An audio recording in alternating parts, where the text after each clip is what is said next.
By mid-1944, the German army in France had been steadily draining its manpower to reinforce the Eastern Front. To compensate for these losses, German High Command increasingly relied on Osttruppen, units composed of non-German volunteers and conscripts from the occupied territories. Among these were Stalin's own countrymen, the Georgians of the 795th Ostbattalion.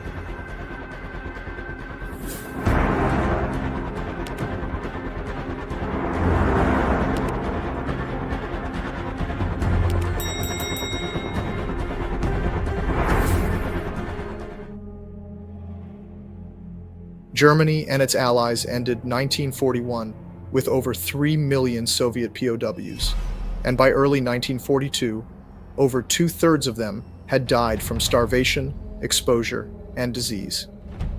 These horrific conditions drove many prisoners to volunteer for service in exchange for food and survival. Among them were thousands of Georgians, whose unique position within the Soviet Union made them prime candidates for German recruitment. Unlike Slavic prisoners, whom the Nazis deemed racially inferior, Georgians were classified as Caucasians and considered to have Aryan traits, making them more suitable for military service.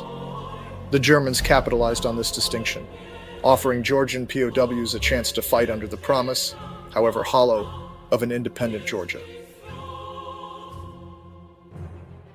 Many Georgians harbored deep resentment toward the Soviet regime, as Georgia was forcibly incorporated into the USSR in 1921.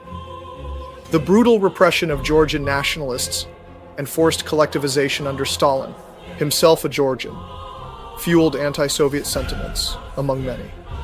Seizing the opportunity, Germany was able to organize 15 Georgian battalions and deployed them to Western Europe. This is how the Georgians of the 795th Ostbattalion came to be attached to the 739th Fortress Grenadier Regiment of the 709th Static Infantry Division, defending what became the Utah beachhead and U.S. airborne landing zones.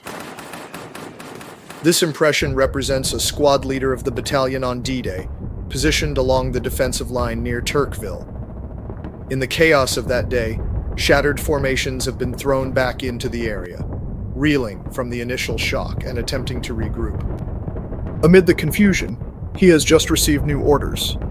His unit is to support a massed counterattack led by the 6th Fallschirmjäger Regiment, a last-ditch effort to contain the Allied advance.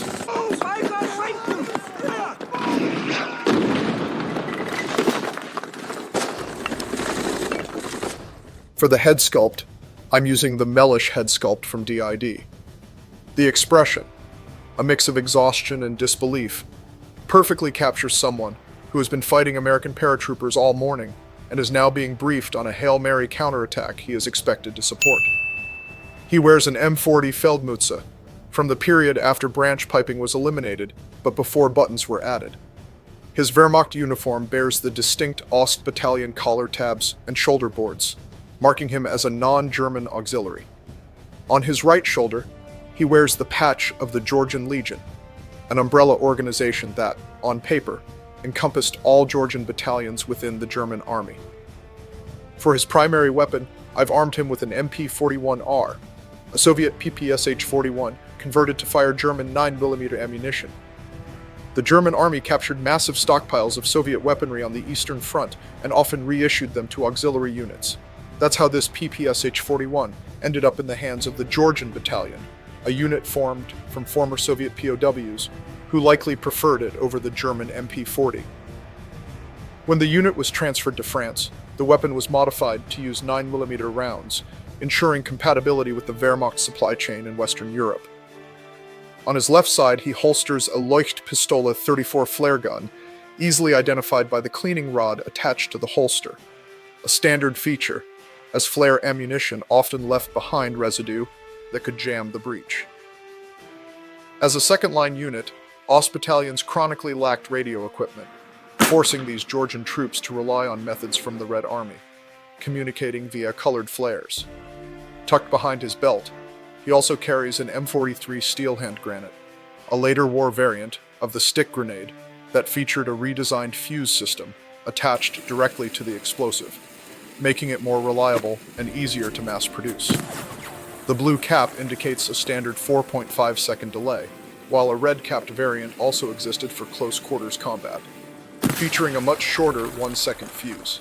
If you've been paying close attention, you might have noticed that his entrenching tool is tucked in the front, a detail I took from a historical photo of an Ost-Battalion soldier in Normandy to add even more authenticity to this figure. Additionally, he wears a black wound badge, a recognition of injury in combat, and a mark of his veterancy. While Ostbattalions were often dismissed as unreliable, the Georgian unit proved to be fairly effective in battle, with one of their captains having previously served as a Red Army major. With this impression, I wanted to highlight the exotic and foreign presence among the German forces in Normandy, soldiers from distant lands, fighting in a war that was not truly their own. If you've made it this far, thank you for supporting the channel. Please like and subscribe to help keep these videos coming.